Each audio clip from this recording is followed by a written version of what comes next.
राजनीति में नियत, निर्णय, नीति और निष्ठा, इनका बहुत महत्व होता है। लेकिन आपदा वालों की नियत और निष्ठा पर ही सबसे बड़ा सवाल है। आप याद करिए, जन लोकपाल के मुद्दे पर इस पार्टी का जन्म हुआ। भ्रष्टाचार हटाना ये उनका मुख्य मुद्दा था। लेकिन आज इस पार्टी के ज्यादातर नेताओं पर करोड़ों के भ्रष्टाचार के मुकदमे हैं।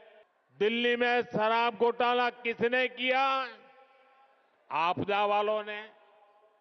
दिल्ली में स्कूल घोटाला किसने किया? आपदा वालों ने।